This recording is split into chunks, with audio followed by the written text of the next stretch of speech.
করি। আচ্ছা। আউযু বিল্লাহি মিনাশ শাইতানির রাজিম। বিসমিল্লাহির রহমানির রহিম। আসসালামু আলাইকুম প্রিয় ভাই ও বোনেরা। আজকে আমি কয়েকটা বিষয়ের উপর একটু সংক্ষিপ্ত আলোচনা করব।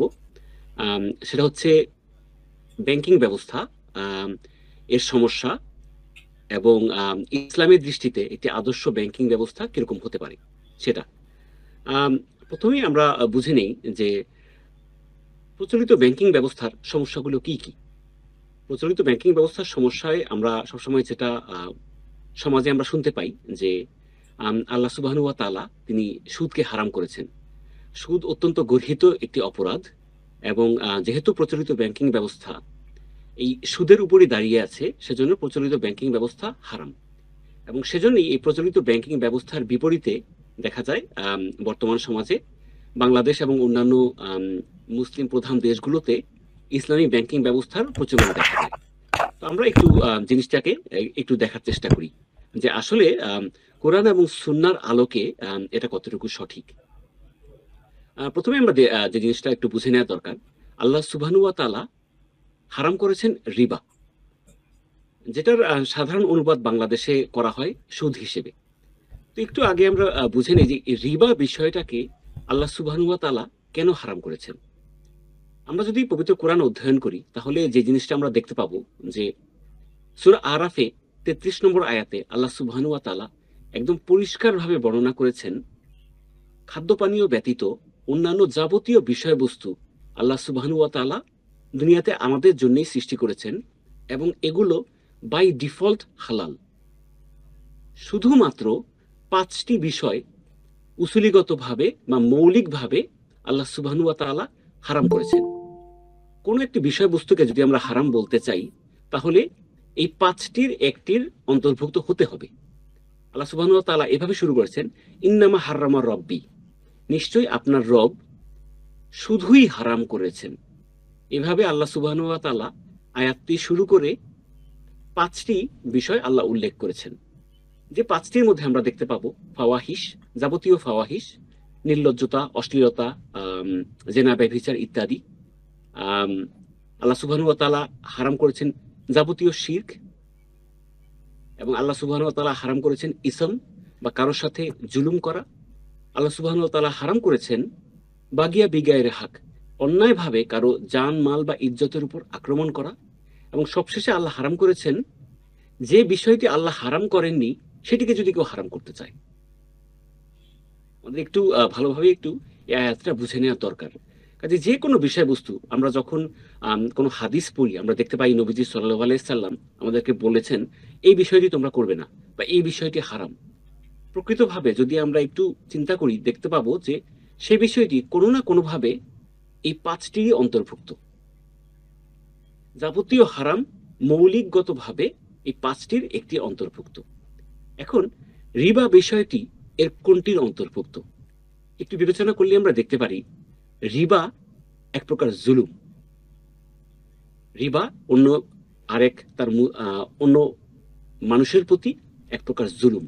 সেজন্যই রিবাকে হারাম করা হয়েছে। তো আমরা একটু আগে বুঝি যে রিবা বিষয়টা আসলে কি।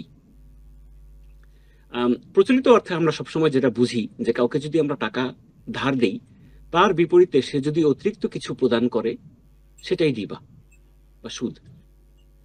আমরা জিনিসটাকে একটু কি বলবো ভেঙে বোঝানোর চেষ্টা করি। দুনিয়াতে যাবতীয় বিষয়বস্তু যেটিকে সাধারণত ধার দেয়া হয় বা ঋণ দেওয়া হয়, সেটিকে আমরা ২ ভাগে ভাগ করতে পারি। তার ১ম টি হচ্ছে একটি সম্পদের মতো, যেটাকে আমরা বলতে পারি ইউজেবল অ্যাসেট। উদাহরণস্বরূপ গাড়ি, বাড়ি, যন্ত্রপাতি ইত্যাদি। যেটি একটি ফিক্সড অ্যাসেট, যেটি আপনি ব্যবহার করবেন। ব্যবহার করা শেষ হয়ে গেলে সে জিনিসটিকে মোটামুটি তার অরিজিনাল অবস্থাতেই থাকবে এবং সেটি আপনি যিনি আপনাকে দিয়েছিলেন তাকে আপনি ফেরত দিতে পারবেন। উদাহরণস্বরূপ আপনি যদি একটি গাড়ি একজনের কাছ থেকে ধার বা ঋণ নিয়ে আসেন ১ বছরের জন্য, ১ বছর আপনি ব্যবহার করার পরে তাকে আপনি গাড়িটি ফেরত দিতে পারবেন। একইভাবে আমরা বলতে পারি যে বাড়ি, আপনি যদি একটি বাড়ি একজনের কাছ থেকে নেন ২ বছর বা ৩ বছরের জন্য, ২ বা ৩ বছর আপনার ব্যবহার শেষে আপনি এটি অরিজিনাল অবস্থায় তাকে ফেরত দিতে পারবেন। টিটস এন্ড বিটস, সামান্য কিছু রিপেয়ার এন্ড মেইনটেন্যান্স হয়তো থাকবে। এবং এই যে আপনি এই ইউজেবল অ্যাসেটটা আপনি ব্যবহার করলেন, এটা আপনার জন্য উপযোগিতা সৃষ্টি করেছে। আপনি যদি গাড়িটি ব্যবহার করেন, গাড়িটি আপনি এই 1 বছর বা 2 বছর আপনি চালিয়েছেন, ফলে আপনি উপযোগিতা পেয়েছেন। ঠিক তেমনি আপনি যদি বাড়িটি ব্যবহার করেন, এই বাড়ি আপনাকে উপযোগিতা দিয়েছে, বাড়িতে আপনি বসবাস করতে পেরেছেন। যন্ত্রপাতি একই কথাই প্রযোজ্য। তো আমরা প্রথম ক্যাটাগরিতে যেটাকে ফেলতে পারি সেটা হচ্ছে ইউজেবল অ্যাসেট। দ্বিতীয় যে ক্যাটাগরিটা আমরা ফেলতে পারি সেটা হচ্ছে কনজিউমেবল, কোনো একটা কিছু যেটা ভোগ্যপণ্য, যেটা আপনি নিবেন, কারো কাছ থেকে ঋণ বা ধার হিসেবে নিবেন এবং সেটা আপনি কনজিউম করে ফেলবেন, আপনি নিঃশেষ করে ফেলবেন। উদাহরণস্বরূপ আমরা বলতে পারি ধান, চাল, গম, যে কোনো প্রকার খাদ্যদ্রব্য অথবা টাকা। আপনি যখন কারো কাছ থেকে টাকা ধার নিচ্ছেন, সে টাকা দিয়ে সাধারণ অর্থে আপনার যেহেতু অভাব, আপনার টাকা ধার নিচ্ছেন এবং টাকাটা আপনি ব্যবহার করে ফেলতেছেন আপনার নিত্য নৈমিত্তিক, নিত্য যেই প্রতিদিনের ব্যবহার্য দ্রব্যাদি ক্রয় করার জন্য। কাজেই আপনি মনে করেন একজনের কাছ থেকে ধার এনেছেন বা ঋণ করেছেন 1 বছরের জন্য, আপনি আনামাত্র এই কনজিউমেবল জিনিসগুলো আপনি ব্যবহার করে ফেলেছেন এবং যখন এই 1 বছর পর আপনাকে ফেরত দিতে হবে, আপনাকে অন্য কোনো জায়গা থেকে এটাকে ক্রিয়েট করে তারপর আপনাকে ফেরত দিতে হবে। বোঝা যাচ্ছে কিনা? উদাহরণস্বরূপ আমি যদি গম নিয়ে আসি একজনের কাছ থেকে, দুর্ভিক্ষ চলছে সমাজে, আমি 100 মণ গম নিয়ে আসলাম। তো এই 100 মণ গম আমি দেখা গেছে সামনের 6 মাস আমার পরিবার এটা খেয়ে ফেলবে। তারপর 1 বছর পর যখন আমাকে ফেরত দিতে হবে, তখন আমাকে করতে হবে কি? এই জিনিসটা নতুন করে তৈরি করতে হবে। আমাকে অন্য কোথাও চাকরি করতে হবে, বাকরি করতে হবে বা ব্যবসা বাণিজ্য করতে হবে। তারপর এটা জোগাড় করে তারপর আমাকে ফেরত দিতে হবে। তো আমরা এই দুটো জিনিস পাচ্ছি। একটা হচ্ছে ইউজেবল অ্যাসেট, একটা হচ্ছে কনজিউমেবল গুডস। প্রথমটা সম্পদ, দ্বিতীয়টা ব্যবহার্য দ্রব্যাদি, যেটা আপনি নিঃশেষে কনজিউম করে ফেলছেন এবং ব্যবহার শেষে যার কোনো অস্তিত্ব থাকতেছে না। তো আমরা একটু বুঝে দেখি যে আসলে রিবা কখন হয়। যদি প্রথম বিষয়টা হয় যে আপনি কারো কাছ থেকে কোনো একটা সম্পদ আপনি ধার করে আনছেন একটা নির্দিষ্ট সময়ের জন্য এবং সেটা আপনাকে উপযোগিতা দিচ্ছে এবং তারপর আপনি জিনিসটাকে ফেরত দিচ্ছেন সেই ব্যক্তিকে, এবং এই যে আপনি একটা নির্দিষ্ট সময়ের জন্য এই সম্পদটাকে ব্যবহার করেছেন, সেটার জন্য আপনি ভাড়া দিচ্ছেন, কারণ জিনিসটা ইউটিলিটি ক্রিয়েট করেছে আপনার জন্য, আপনার জন্য উপযোগিতা সৃষ্টি করেছে, ফলে এটা একটা ভাড়া হতে পারে। আপনি একজনের কাছ থেকে একটা গাড়ি এনেছেন 1 বছরের জন্য। 1 বছরের গাড়িটার হয়তো প্রকৃত মূল্য, বাজার মূল্য বাংলাদেশে হয়তো 20 লক্ষ টাকা। আপনি তার সাথে এভাবে চুক্তিতে আবদ্ধ হয়েছেন যে আপনি গাড়িটা 1 বছর ব্যবহার করবেন এবং গাড়ির ভাড়া বাবদ আপনি অতিরিক্ত 2 লক্ষ টাকা প্রদান করবেন এবং 1 বছর শেষে গাড়িটি আপনি ফেরত দিবেন মূল মালিককে। তাহলে এটি একটি বৈধ একটি ব্যবসা, কারণ এই গাড়ির জন্য আপনি যে অতিরিক্ত 2 লক্ষ টাকা প্রদান করেছেন সেটি গাড়িটির ভাড়া বলেই বিবেচিত হবে। গাড়িটি আপনাকে উপযোগিতা দিয়েছে এবং এই উপযোগিতা বাবদ আপনি অতিরিক্ত অর্থ প্রদান করেছেন। এটা কোনোভাবেই রিবা হতে পারে না। একটি জিনিস আমাদের বুঝে নেওয়া দরকার, যে জিনিসটা আমরা অনেকেই ভুল বুঝি। একটি ব্যবসায়িক চুক্তিতেও মাঝে মাঝে এমন কিছু উপাদান থাকতে পারে যে জিনিসগুলো প্রচলিত অর্থে আপনার কাছে অন্যায্য মনে হতে পারে। উদাহরণস্বরূপ আমি বলতে পারি, গাড়িটি মনে করেন বাজার মূল্য 20 লক্ষ টাকা, বাজারে ভাড়া হওয়া উচিত 2 লক্ষ টাকা। এখন যিনি গাড়ির মালিক, তিনি আপনার কাছে 2 লক্ষ টাকার বদলে হয়তো বলেছেন যে না, আমাকে 4 লক্ষ টাকা দিতে হবে। এই যে আপনি এটা বলতে পারেন যে সে আমার কাছ থেকে অতিরিক্ত ভাড়া আদায় করেছে, কিন্তু আপনি কোনো অবস্থাতেই বলতে পারবেন না যে সে আমার কাছে রিবা আদায় করেছে। আল্লাহ সুবহানাহু ওয়া তাআলা যে জিনিসটাকে হারাম করেছেন রিবা, সেটি সে আদায় করেনি। এই জিনিসটি আমাদের বুঝে নেওয়া দরকার।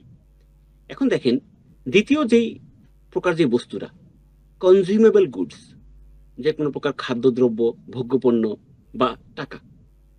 এখন সেটা যদি কারো কাছ থেকে আপনি ঋণ আনেন একটা নির্দিষ্ট সময়ের জন্য, 1 বছর বা 2 বছর, তারপর সে যদি অতিরিক্ত কোনো কিছু আপনাকে চার্জ করে, অতিরিক্ত কিছু যদি আপনাকে দিতে হয়, সেটাই রিবা।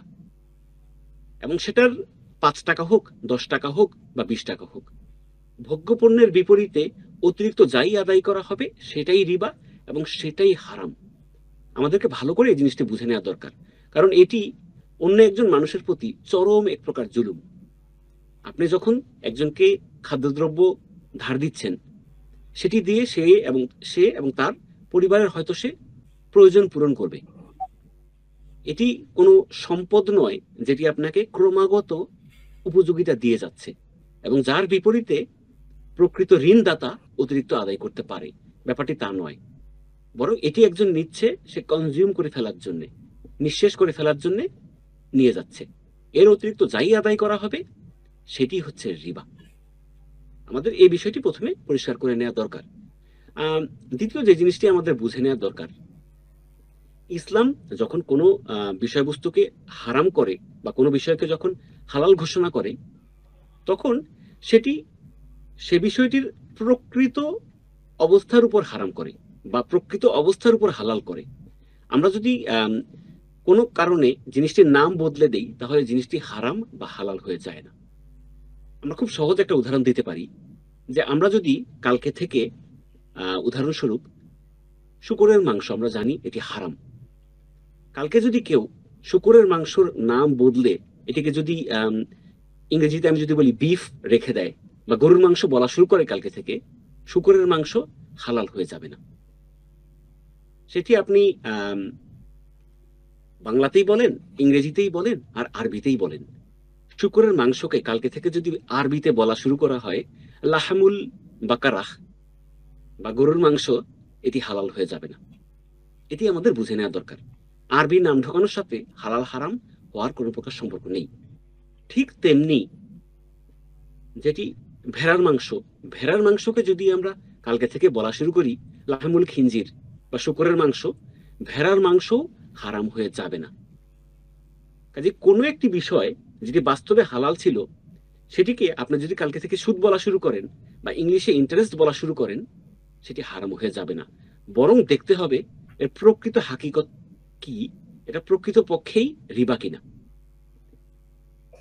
ঠিক তেমনি কোনো একটি বিষয় আদতে সেটি রিবা, কিন্তু আপনি আরবি কিছু টার্ম ঢুকিয়ে দিলেন, মুরাবাহা বা কিছু একটা বলা শুরু করলেন, এটি হালাল হয়ে যাবে না। সাধারণভাবে আমাদের বুঝে নিতে হবে যে যে যখন এই ঋণ বা ধারটি কোনো ইউজেবল অ্যাসেট এর সাথে সম্পর্কিত হবে যেটি উপযোগিতা সৃষ্টি করবে, কোনো অবস্থাতে এটি রিবা হতে পারবে না। ঠিক তেমনি কোনো বস্তু যখন কনজিউমেবল হবে বা ভোগ্যপণ্য হবে, সেটিকে আপনি যে নামেই অভিহিত করেন না কেন, অতিরিক্ত আদায় করলে সেটা রিবা বলে গণ্য করা হবে। এখন আমরা দেখি প্রচলিত ব্যাংকিং ব্যবস্থা তারা রিবার সাথে সম্পর্কিত কিনা। প্রচলিত ব্যাংকিং ব্যবস্থার আপনারা যদি দেখেন, এর মধ্যে কিছু লেনদেন আছে যেগুলো রিবা এবং কিছু লেনদেন রয়েছে যেগুলো রিবা নয়। আমি উদাহরণস্বরূপ বলতে পারি, একটি ব্যাংক আপনি যদি তাদের কাছ থেকে কোনো কি বলবো সম্পদ ক্রয়ের জন্য আপনি যদি ঋণ নিতে চান, আপনি তাদের কাছ থেকে ঋণ নিতে পারবেন। তারা এটাকে লিজ ফাইন্যান্স বলে। আপনি তাদের কাছ থেকে লিজিং করবেন। উদাহরণস্বরূপ আপনার মনে করেন আপনার ব্যবসার জন্য আপনার একটি যন্ত্র ক্রয় করা দরকার, যন্ত্রটির মূল্য বাজার মূল্য 1 কোটি টাকা। এখন আপনি একটি ব্যাংকের সাথে হয়তো এভাবে ঋণ চুক্তিতে আবদ্ধ হবেন যে আপনি 10 বছরের জন্য ব্যাংক থেকে এই পণ্যটি আপনি এই যন্ত্রটি আপনি ক্রয় করবেন 1 কোটি টাকা দিয়ে, এবং এই যন্ত্রটির মূল্য ব্যাংক পরিশোধ করবে। এবং যেহেতু আপনি যন্ত্রটি ব্যবহার করবেন 10 বছর ধরে, এই যন্ত্র যে উপযোগিতা আপনাকে দিচ্ছে সেজন্য আপনি ভাড়া প্রদান করবেন। উদাহরণস্বরূপ এর জন্য প্রতি বছর আপনি 10 লক্ষ টাকা ভাড়া প্রদান করবেন। এবং এই যে আপনি ভাড়া প্রদান করবেন, তারপর হয়তো 10 বছর পর আপনি এই যন্ত্রটা ব্যাংকের কাছ থেকে কিনে নিতে পারবেন, অথবা ব্যাংকে যেভাবে ছিল সেভাবে ফেরত দিতে পারবেন। তো এটি কোনো অবস্থাতেই রিবার আওতায় পড়ছে না, কারণ অতিরিক্ত আপনি যে টাকাটা প্রদান করতেছেন সেটি এই উপযোগিতার জন্য আপনি ভাড়া হিসেবে দিচ্ছেন। এখন ব্যাংক এটাকে ইন্টারেস্ট বলে অভিহিত করুক বা অন্য কিছু বলুক বা আরবিতে ইজারা বলুক, বিষয়টি কোনো অবস্থাতেই রিবা হবে না এবং হারামও হবে না। একই এই যেই মোড অফ ফাইন্যান্স আপনাকে আমি বললাম, এটিকে প্রচলিত ব্যাংকিং তারা বলে লিজ ফাইন্যান্স, এবং আপনি যদি বাংলাদেশে যে ইসলামী ব্যাংকিং গুলো আছে তাদের কাছে যদি যান তারা বলবে ইজারা। এবং আপনি যদি এই উভয় ব্যাংকের চুক্তিকে পাশাপাশি রাখেন, আপনি দেখবেন চুক্তির শর্তগুলো প্রায় হুবহু একই রকম, শুধু যেটাতে ইসলামিক ফাইন্যান্স সেখানে কিছু আরবি শব্দ ব্যবহার করা হয়েছে। যেমন আমি বললাম ইজারা, অন্যদিকে প্রচলিত ব্যাংকিং ব্যবস্থা তারা জিনিসটাকে বলবে হচ্ছে লিজ ফাইন্যান্স। সো বিষয়টা আপনি যদি ডিপ ডাউন দেখেন, পুরো বিষয়টা একই, পার্থক্য এখানে কিছুই নেই। মাঝে মাঝে টিটস এন্ড বিটস কিছু কিছু পার্থক্য পাওয়া যায়, যেগুলো মূল লেনদেনের কোনো পার্থক্য করে না। উদাহরণস্বরূপ আপনি একটা বাড়ি কিনবেন, আপনি 30 বছরের জন্য বাড়িটি ব্যবহার করবেন, ব্যাংকের সাথে আপনার চুক্তি হয়েছে, আপনি 1 কোটি টাকা দিয়ে বাড়িটি কিনেছেন, প্রতি মাসে আপনি বাড়িটির ভাড়া প্রদান করবেন ব্যাংকে, যেহেতু বাড়িটি ক্রয় করার অর্থটা আপনাকে ব্যাংক দিয়েছে, এবং অতিরিক্ত যে টাকাটা আপনি দিচ্ছেন সেটা হচ্ছে ভাড়া, এবং ক্রমশ আপনি প্রতি মাসে অল্প অল্প কিছু করে টাকা দিয়ে দিয়ে ব্যাংকের কাছ থেকে বাড়িটা সম্পূর্ণ কিনেও নিচ্ছেন। প্রচলিত ব্যাংকে এটাকে বলা হয় মর্টগেজ, ইসলামী ব্যাংকিং তারা সেটাকে বলে ইজারা, অন্য আর কিছুই নেই। এখন দেখেন, তো প্রচলিত ব্যাংকিং ব্যবস্থায় এই অর্থায়নের প্রক্রিয়াটা অত্যন্ত জনপ্রিয়। এবার আমরা আসি প্রচলিত ব্যাংকিং ব্যবস্থায় রিবা সংক্রান্ত লেনদেন কোনগুলো। প্রচলিত ব্যাংকে আমরা দেখতে পারবো, আপনি কারো যদি টাকার প্রয়োজন হয়, সে প্রচলিত ব্যাংকের কাছ থেকে গিয়ে পার্সোনাল লোন নিতে পারে। একজনের 5 লক্ষ টাকা দরকার, আপনার 5 লক্ষ টাকা দরকার, আপনি ব্যাংকে গিয়ে 5 লক্ষ টাকা লোন নিলেন, বিনিময়ে ব্যাংক আপনার কিছু জামানত রেখে দিল, যদি আপনি কোনোদিন টাকাটা ফেরত না দেন তখন ব্যাংক আপনার এই সম্পদটা নিয়ে যেতে পারে। কিন্তু খেয়াল করেন, ব্যাংক আপনাকে টাকাটা দিয়েছে এবং টাকাটা আপনি আপনার খুশি মতো যে কোনো ভোগ্যপণ্য ক্রয়ে ব্যবহার করতে পারবেন। উদাহরণস্বরূপ, আমার টাকার দরকার, আমি কোথাও থেকে হাওলাত বা কর্জে হাসানা সুদমুক্ত ঋণ পাচ্ছি না, তাই আমি ব্যাংকে গিয়েছি, ব্যাংকের কাছ থেকে আমি টাকাটা নিয়ে আসতেছি, এবং ব্যাংক এই টাকাটা আমি আমার ভোগ্যপণ্য ক্রয়ে ব্যবহার করতে পারবো, এবং মেয়াদ শেষে ব্যাংককে আমার অতিরিক্ত অর্থ প্রদান করতে হবে। বিষয়টি পরিষ্কার রিবা, কারণ এখানে কোনো ফিক্সড অ্যাসেট নেই যেটার উপযোগিতার জন্য ব্যাংক আমাকে অতিরিক্ত চার্জ করতে পারে। অতিরিক্ত তারা যেই টাকাটা চার্জ করতেছে সেটাই রিবা, এবং এটা হারাম। প্রচলিত ব্যাংকিং ব্যবস্থায় এই জিনিসটি হারামের উপাদানটা রয়েছে। এখন দেখি আমরা ইসলামী ব্যাংক নামে যেগুলো আমাদের সমাজে প্রচলিত, তারা কিভাবে ব্যাংকিং ব্যবস্থা প্রচলন করে। দেখবেন, ব্যাংক থেকে আপনি যদি ইসলামী ব্যাংকে ঋণ নিতে চান, মূলত তারা 3 ধরনের ঋণ আপনাকে প্রদান করে। সবচেয়ে যেটা আদর্শ ইসলামী ব্যাংকের দৃষ্টিতে, সেটাকে তারা বলে মুশারেকা বা পার্টনারশিপ বা অংশীদারিত্ব।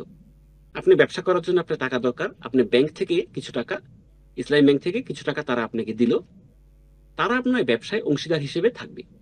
আপনি যদি বছর শেষে ব্যবসায় যদি লাভ করেন, তাহলে ব্যাংক সেই লাভের একটা অংশ গ্রহণ করবে, যদি আপনার লস হয় ব্যাংক সেই লসের একটা অংশ বহন করবে।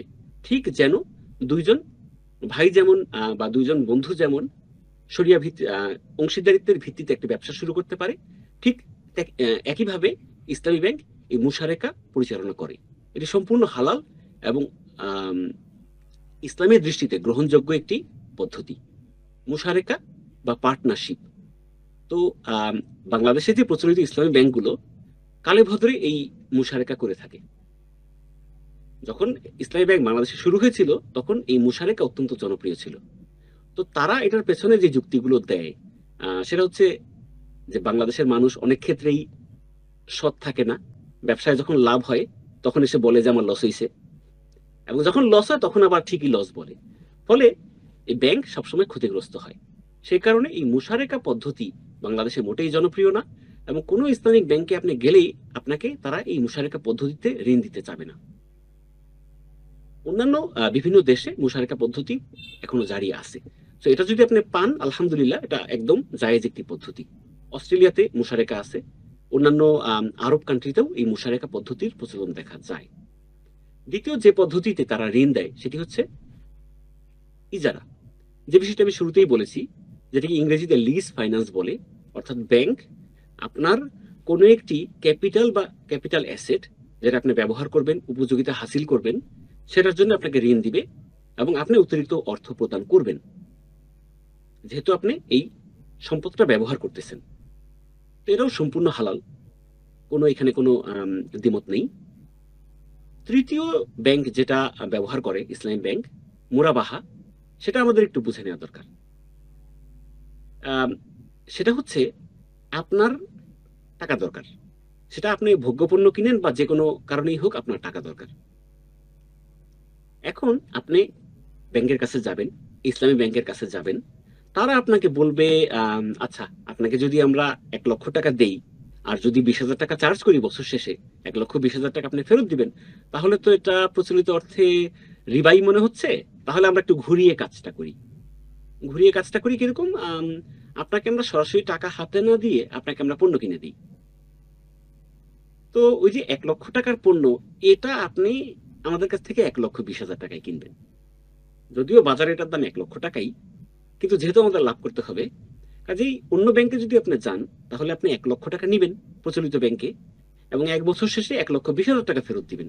সো 20,000 টাকার সুদ। আমরা জিনিসটাকে একটু ঘুরিয়ে দিই, সিমিলার ট্রানজাকশন, বাট আপনাকে আমরা জিনিসটা কিনে দিই। যদিও খেয়াল রাখেন ইসলামী ব্যাংকের ট্রেড লাইসেন্স নেই, তারা ক্রয় বিক্রয় করতেই পারে না। শুধু তারা বলবে যে আপনাকে আমরা টাকাটাই দিব, আপনি আমাদের প্রতিনিধি হিসেবে জিনিসগুলো কিনবেন। 1,00,000 টাকার জিনিস আমরা বলবো যে আপনি 1,20,000 টাকায় কিনছেন, ফলে 1 বছর শেষে আপনি 1,20,000 টাকায় ফেরত দিচ্ছেন। কাজে এখানে তো আর রিবা হচ্ছে না। আপনারা বুঝতেই পারতেছেন এটা প্রচলিত ব্যাংক যে রিবার লেনদেন করে এর সাথে কোনো প্রকার তফাৎ নেই। এটা সম্পূর্ণ রিবা এবং এটা হারাম। এটা ইসলামের কি বলবো, মূল উসুলটাকে, হালাল হারামের উসুলটাকে বাইপাস করে একটা সিস্টেম জেনারেট করার চেষ্টা করা হচ্ছে, আর কিছুই না। আপনি ভোগ্যপণ্যের জন্যই টাকা নিয়েছেন, ভোগ্যপণ্যই কিনেছেন, এবং বছর শেষে আপনি অতিরিক্ত প্রদান করছেন, ফলে এটা রিবা। বুঝা গেছে? এখন দেখেন, এটা তো গেল ঋণের সাইডটা। আপনি যদি আমানত মানে যদি আপনি ব্যাংকে রাখেন তাহলে ব্যাপারটা কি দাঁড়াচ্ছে? আপনি যদি প্রচলিত ব্যাংকে আমানত রাখেন, প্রচলিত ব্যাংক আপনাকে ফিক্সড একটা অ্যামাউন্ট ফেরত দিচ্ছে। উদাহরণস্বরূপ আপনি 1,00,000 টাকা ব্যাংকে রাখতেছেন, হয়তো প্রচলিত একটা ব্যাংকে রাখতেছেন, বছর শেষে তারা আপনাকে ফিক্সড একটা অ্যামাউন্ট আপনাকে শুরুতেই বলে দিবে 6% বা 8%, সেটা আপনাকে বছর শেষে অতিরিক্ত দিচ্ছে। এখন এটা অবশ্যই রিবা, বুঝতেই পারতেছেন? কারণ আপনি তাদেরকে টাকা দিয়েছেন, এই টাকা দিয়ে ব্যাংক যেমন অ্যাসেট ক্রয় করতেছে, ঠিক তেমনি তারা ভোগ্যপণ্যের লেনদেনও কিন্তু করতেছে, এবং এই টাকা ব্যবহার করেই তারা সুদ খাচ্ছে বা রিবা অর্জন করতেছে। ফলে আপনার যে অতিরিক্ত টাকাটা আপনাকে দিচ্ছে প্রচলিত ব্যাংক, এর মধ্যে হালালের উপাদান যেমন আছে ঠিক তেমনি রিবার উপাদানও আছে, ফলে এটি হারাম। এখন দেখেন, ইসলামী ব্যাংকে আপনি যখন টাকা রাখতেছেন, যেটা আমি আগেই আলোচনা করলাম, ইসলামী ব্যাংকের আয়ের মধ্যেও প্রধান 2টা সেক্টর, সেটা হালাল, মুশারেকা এবং ইজারা, কিন্তু বাদবাকি যেটা রয়েছে মুরাবাহা, সেটা হারাম। কাজে হারামের কিছুর উপাদানটা কিন্তু সেখানেও আছে, সেটা আপনাদের খেয়াল রাখা দরকার। ইসলামী ব্যাংক প্রচলিত যে তারা যে যুক্তিটা দেয় যে আমাদের তো ইনকাম কোনো ফিক্সড না, নর্মাল ব্যাংক যেরকম আপনাকে 6% বা 8% দিচ্ছে, তা আমাদের তো সেরকম কিছু না, আমাদের এটা রেট চেঞ্জ হয়। তো যারা একটু ব্যাংকিং এর সাথে জড়িত আছেন তারা জানবেন, এটাতেও তারা একটা ইঞ্জিনিয়ারিং করে। আমি একটু বুঝিয়ে বলি, আপনি দেখবেন একটা ব্যাংকের, ইসলামী ব্যাংকের লাভ কম বা বেশি হোক, কিন্তু তারা আপনাকে যখন লাভটা দেয় ওটা প্রচলিত ব্যাংকের কাছাকাছি একটু কম সাধারণত, এবং খুব বেশি হেরফের হয় না। একটা ব্যাংক হয়তো 1 বছর 10 কোটি টাকা লাভ করেছে, দেখবেন আপনাকে লাভ দিচ্ছে বছর শেষে 3%। পরের বছর হয়তো 30 কোটি টাকা লাভ করেছে, তাহলে আপনার 3 গুণ আশা করা উচিত, কিন্তু দেখবেন ওই 3.2%। তো জিনিসটাকে তারা এভাবে জেনারেট করে, ওয়েটেজ এভাবে জেনারেট করে, যাতে আপনার লাভ খুব বেশি তফাৎ না হয়। বুঝে আসছে? মনে করেন এভাবে তারা ফিক্স করে দিবে 2 plus some percentage of the profit. ফলে প্রকৃতপক্ষে যে লাভ হলে লাভ দিব, লস হলে লস দিব, বিষয়টা তা না। ইসলাম ব্যাংক অনেকগুলো লসও কিন্তু দিচ্ছে বাংলাদেশে, কিন্তু কখনোই আপনি পাবেন না যে আপনাকে তারা আমানতের উপর যে অতিরিক্ত মুনাফা সেটা আপনাকে দিচ্ছে না। তারা দিচ্ছে, তাদের ফর্মুলাটা লাভ দেওয়ার এভাবেই তারা তৈরি করেছে। তো যে জিনিসটা আমরা বুঝতে পারি, প্রচলিত ব্যাংকিং এবং ইসলামী ব্যাংকিং দুটোর মধ্যেই হালালের উপাদান রয়েছে এবং হারামের উপাদানও রয়েছে। তো এই হারাম থেকে বের হয়ে আসার উপায়টা কি, এবং একজন সাধারণ ব্যক্তি যিনি ব্যাংকিং লেনদেন করতে চান তিনি কিভাবে লেনদেন করবেন? আমি প্রথম যেটা বলি যে হালাল করার উপায়টা কি। হালাল করার উপায়টা হচ্ছে এই রিবা সংক্রান্ত লেনদেনগুলো বন্ধ করে দেওয়া। যে কোনো কিছু যখন ঋণ দিবে একটা ব্যাংক বা একটা ফাইন্যান্সিয়াল ইনস্টিটিউট, তারা যখন ঋণ দিবে তখন সেটা অ্যাসেট ব্যাকিং এ দেওয়া উচিত। উদাহরণস্বরূপ আপনার ঋণটা কেন লাগবে, ব্যাংকের প্রথমেই এই জিনিসটা গ্রাহকের সাথে বুঝে নিতে হবে। ব্যাংকের যদি কোনো বাড়ি ক্রয় করা লাগে, কোনো সম্পদ ক্রয় করা লাগে, গাড়ি ক্রয় করা প্রয়োজন হয়, তাহলে সেভাবেই যে ঠিক আছে তুমি এই জিনিসটি কিনতে পারো, টাকা আমরা দিব, অতিরিক্ত তুমি প্রদান করবা, এটা ভাড়া হিসেবে গণ্য হবে, এবং যদি তুমি কোনোদিন আটকে যাও, দিতে না পারো, তাহলে তুমি তোমার সম্পদটা ফেরত দিয়ে দিবা। ন্যায্য একটি লেনদেন যেখানে রিবার কোনো উপাদান নেই, এরকম করতে পারে।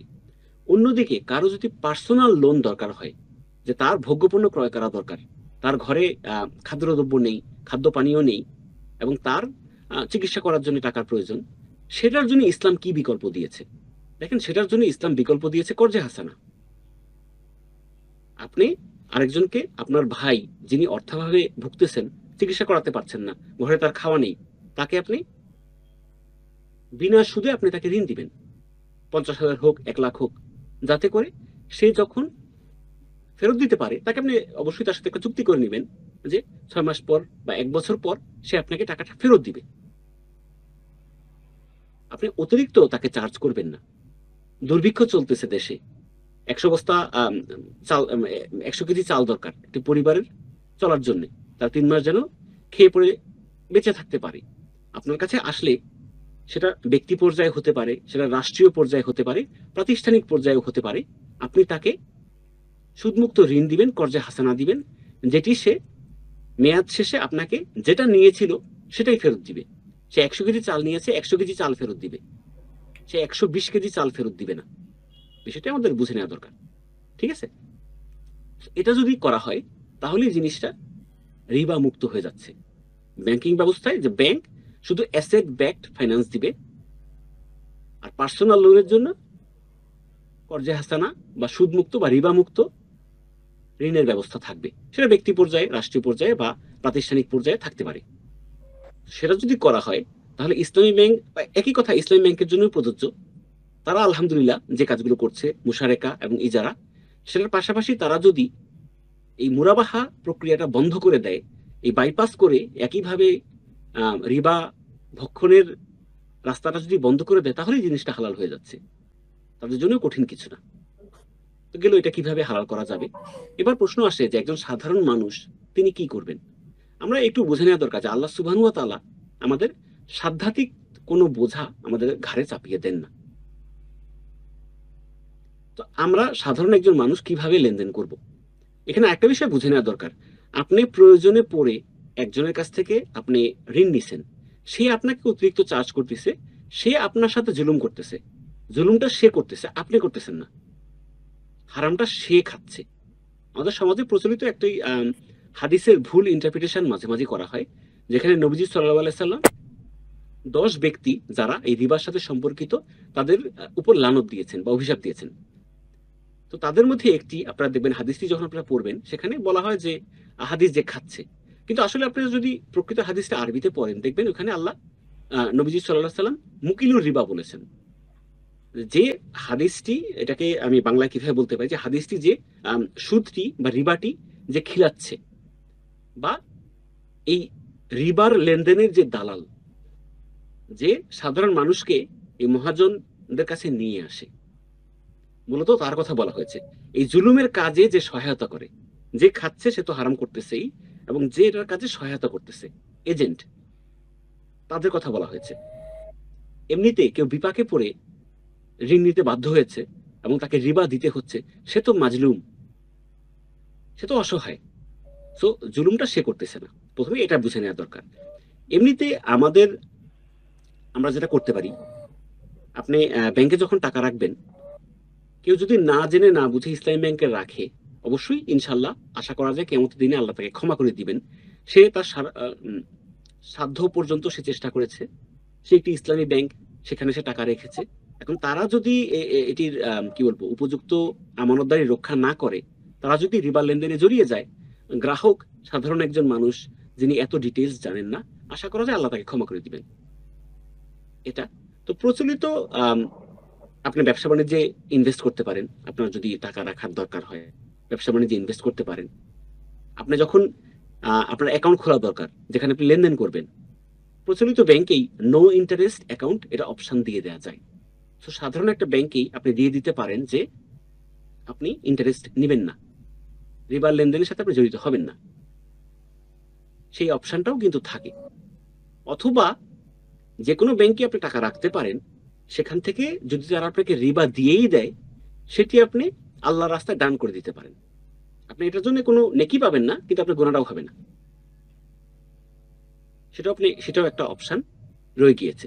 তো আলটিমেটলি এটা সলিউশন সিম্পল, যেটা আমি শুরুতেই বললাম যে এই ব্যাংকিং প্রতিষ্ঠানগুলোকে কিছু সামান্য কয়েকটা জিনিস চেঞ্জ করতে হবে।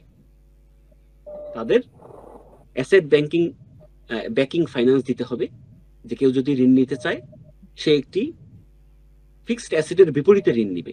সেটা যন্ত্র হতে পারে, বাসাবাড়ি হতে পারে, বা গাড়ি হতে পারে, যে কোনো স্থায়ী সম্পদ হতে পারে যেটা উপযোগিতা সৃষ্টি করে। অন্যদিকে যেটা আমি বললাম পার্সোনাল লোনের জন্য আপনার কর্জে হাসানা, রিবামুক্ত ঋণ, মুসলিম সমাজে এটির ব্যাপক প্রচলন করতে হবে। আপনি দেখবেন পবিত্র কোরআনে আল্লাহ সুবহানাহু ওয়া তাআলা রিবার বিপরীতে সদাকা এবং এই রিবার বিপরীতে তিজারা বা ব্যবসা, এই দুটোকেই আল্লাহ সুবহানাহু ওয়া তাআলা এবং ইসলাম প্রমোট করে। রিবার বিকল্প কিন্তু নাম ঘুরিয়ে অন্য একটা রিবা না। রিবার বিকল্প এই দুটোই। সদাকা, আপনি দান খয়রাত করবেন, কেউ যখন অভাবী থাকবে তাকে আপনি রিবা মুক্ত হিসেবে ঋণ দিবেন আপনার ভাইকে সাহায্য করার জন্য, এবং আপনি তিজারা হিসেবে আপনি ব্যবসায় ইনভেস্ট করতে পারেন। সেটা আমি যেটা বললাম মুশারেকা হতে পারে। আপনি মুশারেকাই যে বলতে হবে এই বিষয়টা তাও না, ইংরেজিতে পার্টনারশিপ বললেও এটা কোনো অংশে কম হালাল হবে না, এটা হালালই থাকবে। আরবি মুশারেকা বললে কোনো তফাৎ কিছুই হবে না। সো পার্টনারশিপ বিজনেস এটাও হতে পারে, অথবা যেটা বললাম ইজারা বা লিজ ফাইন্যান্স, সেই পদ্ধতিতেও হতে পারে। যেটা রাস্তা ওটাই, ব্যাংকিং পদ্ধতিতে কিছু চেঞ্জ আনা। ব্যাংকে মনে করেন কালকে থেকে আরবি কিছু শব্দ ঢুকিয়ে ইসলামী ব্যাংক হয়ে যেতে হবে তা না। প্রচলিত ব্যাংকিংই ইসলামিক করা যাবে যদি এর মধ্যে থেকে রিবার উপাদান যেটা আমি বললাম সেটা যদি বাদ দেওয়া যায়। এটাই ইনশাল্লাহ। জাযাকাল্লাহ খাইরান আমার আলোচনা শোনার জন্য। আপনাদের কোনো প্রশ্ন থাকলে করতে পারেন।